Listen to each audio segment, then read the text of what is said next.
বিসমিল্লাহির রহমানির রহিম। প্রিয় দেশবাসী, আসসালামু আলাইকুম। আজকে আমি আপনাদের সাথে একটি বিষয় নিয়ে খুব সংক্ষেপে দুটি কথা বলতে চাই। যে বিষয়টি সমাজের প্রত্যেকটি শ্রেণী পেশার মানুষকে স্পর্শ করে। যে বিষয়টি কি সেটি সেটি হচ্ছে আমাদের পরিবেশ।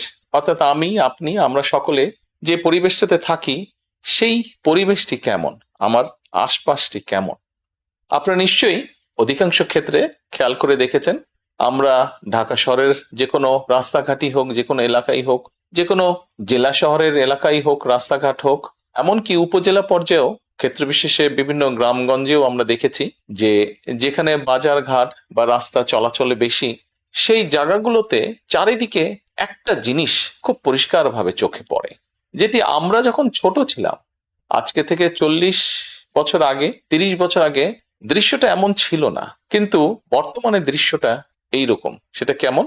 চারিদিকে আমার, আপনার, আমাদের ব্যবহার করা হাতের টিস্যু, অথবা আমার আপনার খাওয়া চিপসের প্যাকেট, অথবা বাসায় ব্যবহার করা রান্নার তেল, যে তার প্লাস্টিকের বোতলটি, অথবা আমি বা আপনি পানি পান করেছি প্লাস্টিকের বোতল থেকে, সেই বোতলটি, এরকম আরো অনেক ধরনের আবর্জনা যত্র তত্র সব জায়গায় ছড়িয়ে আছে। কোনো জায়গায় একটু বেশি জমা হয়ে আছে, অথবা যত্র তত্র লোকালয়ে চারিদিকে ছড়িয়ে আছে। চিন্তা করে দেখুন তো, আপনার ঘরে, যে ঘরটিতে আপনি থাকেন, যে বাসাটিতে আপনি থাকেন, যদি চারিদিকে এমন টিস্যু ছড়িয়ে থাকতো, যদি চারিদিকে এমন আবর্জনা ছড়িয়ে থাকতো, আপনার কাছে কি ভালো লাগতো দেখতে? নিশ্চয়ই না, আমাদের কারো কথাই ভালো লাগতো না। কবি তো সুন্দরভাবে লিখেছেন, সবুজ শস্য শ্যামলা আমারে ভুবন। তো আসুন না, আমরা কেন আমাদের পরিবেশটাকে সুন্দর করতে পারবো না? বাংলাদেশের অধিকাংশ মানুষই পায়ে হেঁটে চলে, অথবা রিকশায় যায়, অথবা বাসে চলাচল করে। এই মানুষগুলো যখন রাস্তা পার হয়, বিভিন্ন জায়গায় যখন আবর্জনা জমে থাকে, ময়লা থাকে, এই মানুষগুলোর কিন্তু অনেক কষ্ট হয়, বিভিন্ন জায়গায় অনেক দুর্গন্ধ হয় এই আবর্জনা জমে থাকে। তবে আমরা যদি সকলে মিলে একটু সচেতন হই, আমরা যদি নিজেরা সচেতন হই, যত্রতত্র যদি আমাদের ব্যবহারকৃত আবর্জনাগুলো যদি যত্রতত্র আমরা না ফেলে দিই, আমরা যদি একটি নির্দিষ্ট জায়গায় এই আবর্জনাকে জমা করি এবং নির্দিষ্ট উপায়ে যদি এটাকে পরে ধ্বংস করি, তাহলে যেমন আমাদের পরিবেশটি ভালো থাকবে, ঠিক একইভাবে আমরা আমাদের পরিবেশটাকে সুন্দরভাবে রাখতে পারবো।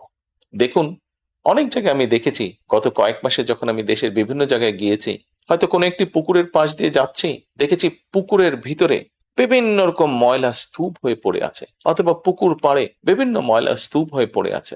অথচ একসময় কিন্তু এই পুকুর পাড়েই মানুষ বিকেলে বসতো, গল্প করত পরিবার পরিজন নিয়ে, কিন্তু এখন আবর্জনার জন্য সেটি সম্ভব হয় না। ঢাকা শহরেও বিভিন্ন পার্ক আছে, বিভিন্ন জেলা শহরেও বিভিন্ন পার্ক আছে।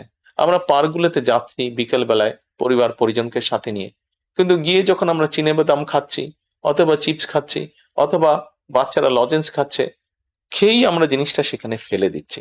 আমরা যখন যাই তখন হয়তো যারা পরিচ্ছন্ন কর্মী তারা হয়তো পরিষ্কার করে রাখছে, কিন্তু আমরা যখন বেরিয়ে আসছি তখন আর সেটি আগের মতন পরিষ্কার থাকছে না। কিন্তু যদি যে পরিষ্কার থাকতো, আপনি যদি পরিষ্কার করে রেখে আসেন, আপনার পরবর্তীতে যে যাবে সেও সেই পরিচ্ছন্নতা, সুন্দর পরিবেশটি উপভোগ করতে পারবে। কাজে আসুন না, আমরা যদি আজকে থেকে প্রত্যেকে সচেতন হই, আমাদের হাতের আবর্জনা বা ব্যবহৃত আবর্জনা যদি নির্দিষ্ট জায়গায় সুন্দরভাবে আমরা গুছিয়ে ফেলি, তাহলে ধীরে ধীরে হয়তো আমরা আমাদের এই বাংলাদেশটাকে আবর্জনা মুক্ত করতে পারবো, সুন্দর একটি পরিবেশ গড়ে তুলতে পারবো। দেশটা তো আমাদের সকলের।